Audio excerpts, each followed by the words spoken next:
Selain menyerang pangkalan Amerika Serikat di Timur Tengah, Iran juga meluncurkan rudal bawah laut menargetkan markas Zionis Israel.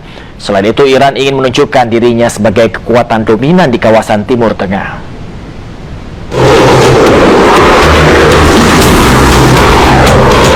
Rudal balistik Iran ditembakkan dari bawah laut menggunakan kapal selam milik militer Iran. Serangan ini diklaim menargetkan fasilitas militer Zionis Israel. Dampak serangan rudal ini membuat sejumlah target hancur dan terbakar hebat. Media dan sumber terkait juga menyebut sasaran serangan mencakup pusat-pusat komando militer strategis serta lokasi yang diduga dengan kepemimpinan pemerintah Israel.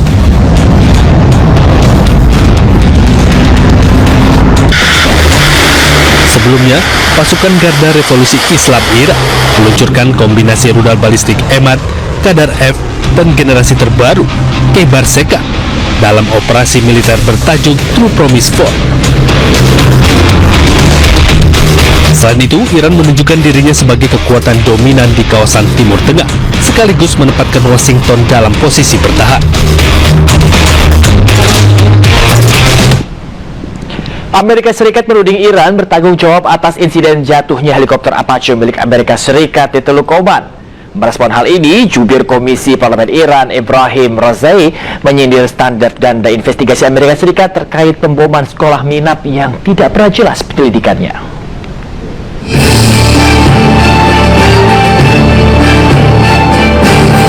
Senin malam, sebuah helikopter Apache milik Amerika Serikat dilaporkan jatuh di dekat Selat Hormuz, tepatnya di Teluk Oman. Amerika Serikat menuding Iran bertanggung jawab atas insiden jatuhnya helikopter tempur tersebut. Jubir Komisi Parlemen Iran, Ebrahim Razaei, merespons tudingan Iran melalui akun resmi media sosial X-nya. Ia menuding AS memiliki standar ganda dalam melakukan investigasinya. Ia menyebut Amerika Serikat begitu cepat mengungkap kasus insiden helikopter yang jatuh hanya dalam 2 hari.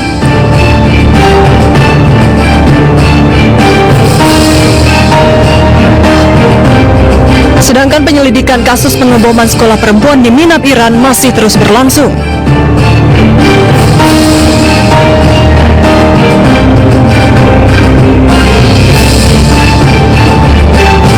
Ketika menyangkut anak-anak tak bersalah, AS disebut seolah pelupa dan sudah seharusnya mereka malu.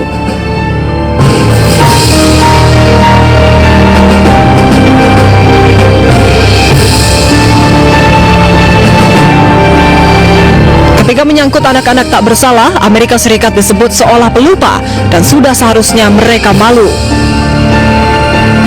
Serangan terhadap sekolah perempuan di Minab, Iran terjadi pada 28 Februari lalu dan menyebabkan 175 orang tewas, termasuk sebagian besarnya adalah anak-anak.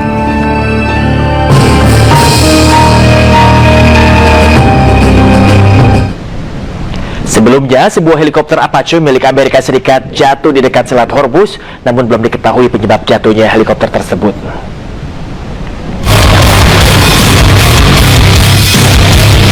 Komando Pusat Amerika Serikat atau CENTCOM mengkonfirmasi jatuhnya helikopter Apache dengan menyebut lokasi jatuhnya pesawat tepatnya di Teluk Oman. Penyelidikan hingga kini masih dilakukan dengan 2 kru pesawat berhasil diselamatkan. Sementara Presiden Amerika Serikat Donald Trump menyampaikan bahwa pilot Amerika Serikat dalam kondisi baik usai mengalami insiden jatuhnya helikopter.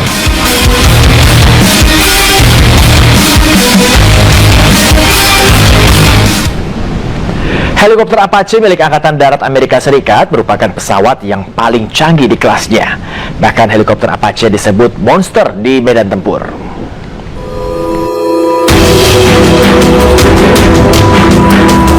Helikopter Apache AH-64 milik Angkatan Darat Amerika Serikat yang jatuh di Selat Hormuz menjadi salah satu jenis pesawat paling menakutkan dan disebut monster di medan tempur. Helikopter pabrikan Boeing ini dioperasikan oleh 2 kru dan memiliki mesin turboshaft. Apache ini memiliki kecepatan maksimum hingga 300 km per jam dan memiliki berat 10,43 ton.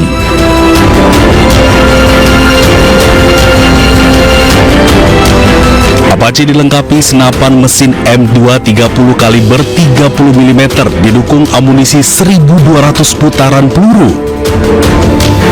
Helikopter Apache ini membawa rudal anti-tank AGM-114 Hellfire serta mampu membawa 76 roket 2,75 inch di pot roket di bagian sayap.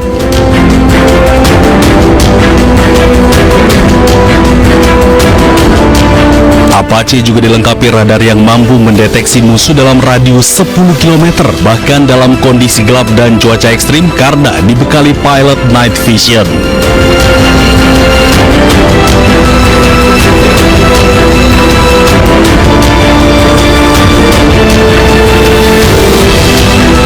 Helikopter Apache AH-64 digunakan pertama kali oleh Amerika Serikat tahun 1989 dan memiliki peran penting dalam beberapa perang di Timur Tengah, salah satunya pada Perang Teluk. Meski hubungan antara Iran dan Amerika Serikat memanas usai jatuhnya helikopter Apache, Presiden Amerika Serikat masih membuka pintu negosiasi dengan Iran. Selama perundingan, blokade pelabuhan Iran terus berjalan.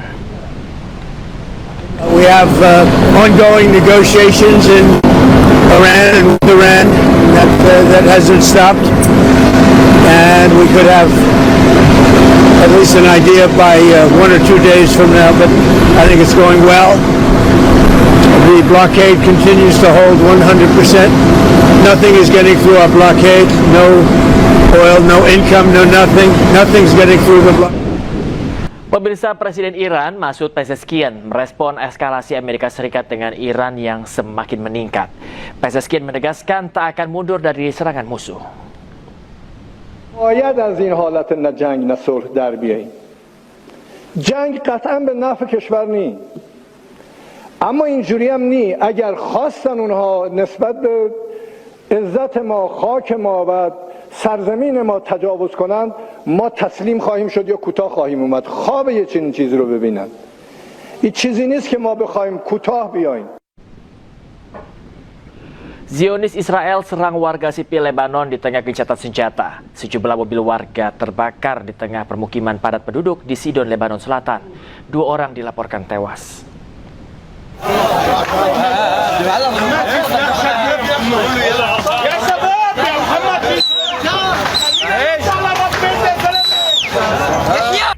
Sejumlah mobil terbakar hebat setelah drone Israel membom kawasan padat penduduk di kota Sidon, Lebanon Selatan, Rabu. Api membumbung tinggi dari kendaraan yang belum diketahui pemiliknya ini.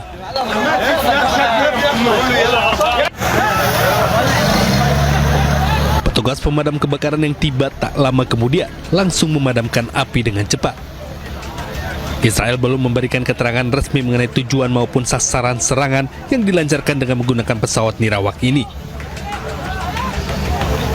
Sidon di awal perang sempat menjadi tempat pengungsian warga Lebanon Selatan.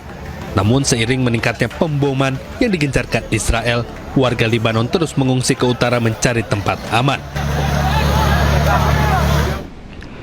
Israel merilis video serangan udara yang dilakukan menggunakan drone di sepanjang Lebanon Selatan. Dalam 2 minggu, Israel mengklaim membunuh 20 pejuang di sejumlah lokasi terpisah.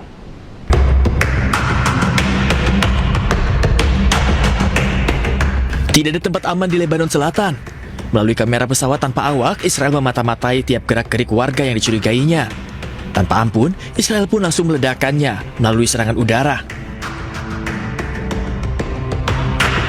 Serangan udara juga menyasar sekelompok orang yang tengah berkumpul di dekat sebuah kendaraan. Israel mengklaim serangan ditujukan kepada para pejuang yang mengancam eksistensi negaranya. Dalam setiap aksinya, Israel selalu membombardir setiap bangunan yang didatangi orang-orang yang mereka curigai sebagai pejuang dari kelompok perlawanan Hizbullah. Israel mengklaim serangan tersebut sebagai kerjasama unit intelijen dan angkatan udara. Dalam 2 minggu, Israel mengklaim membunuh 20 pejuang Hizbullah dan menghancurkan bangunan maupun infrastruktur yang disebut-sebut berhubungan dengan Hizbullah. Pemirsa, pemukim Israel dilaporkan menyerang desa Kristen Taibeh di tepi barat Palestina. Serangan ini memicu kebakaran lahan milik warga dan menambah ketegangan di wilayah tepi barat. It's getting bigger too. You see that? Oh my god. Kobaran api membesar di sejumlah lahan pertanian milik warga di desa Taibeh, tepi barat Palestina. Asap tebal membumbung tinggi ke udara saat